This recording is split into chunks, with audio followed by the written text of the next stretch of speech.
Hey guys, welcome back to a new video. Today we're looking at this locomotive, and there's a new background. See, look at the hungry feet. This is my new background or work table. So this is a birthday present that I got because my birthday's kind of close to Christmas. So this is a good gift. I don't really know what these holes are for, but this is a very nice work table. It's metal. It's adjustable, so I can put it up so it's a good working height, and I can push it back down so I can fit it under the layout. And let's look at this model. So as you can see, it's United, which means it's a PFM. And you can see the box is in pretty good, decent condition. It's got some shelf wear, but you know, it's a box. And you can see this is a C&O H-6. This is the only one where they call it the H6 on the box. The other ones are just C&O 2662. Funny little thing. And another fun little fact is there were two H6s. This was the later version that was in the mid-40s, and the other one was kind of basically a USRA copy with a Vanderbilt tender. So other than that, let's look off with this thing. So here is the tender. It's got a really dull paint job.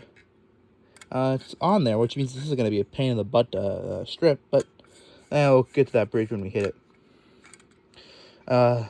This is how I got this locomotive. I got it non-working because this thing had some kind of constant lighting system and keep alive for like DC. It was complicated, so I ripped it all out and junked it all because it wasn't really useful, and it kind of made it run weird.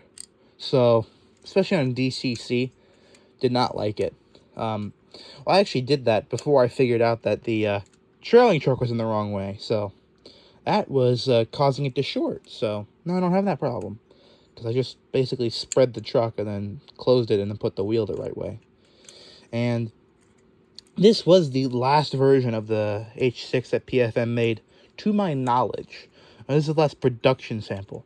Because if they did make a later run, then it was very rare, and I have never seen one on brass trains. This is from PFM. There was a very late key model, but those are expensive, and I don't want to spend that much money on something.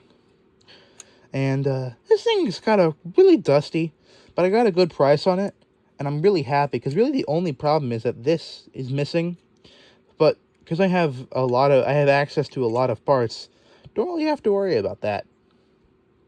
I might put a back head in, because you can kind of see that like there's a lot of room in there for a back head.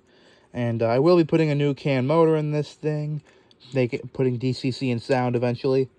I have some projects in the works right now. If you want to see a video about me working on engines, then I would be happy to make a video about that. Just didn't really think there was much interest, so haven't really done much on that. But we can make one if requested. So yeah, that's about it for this section. I'll give you guys some fun facts about these, and just some statistics. I had to say that right. And then there'll be some more running. So enjoy. And 1308 are still in preservation. But if you look up C&O H-6, which is the class designation for this locomotive, you will get two different versions. There is a earlier USRA copy with flying pumps on the front. This is different. This is a later copy with different cab and different design. And these were a Mallet, which basically means the front set of... The steam was used twice. It was used in the front cylinders and then used in the back cylinders, which is why the front cylinders were much larger, because they had to have more area. And there was a switch, so at lower speeds you would get the double chuff, but as you got into higher speeds, they would switch a switch and you would just hear one. It sounded like a solid frame engine. These were very popular because they were very small for what they kind of delivered tractive effort wise, and considering that they were about the same length as a Kanawha, you could fit a lot more freight into that in smaller areas and tighter curves.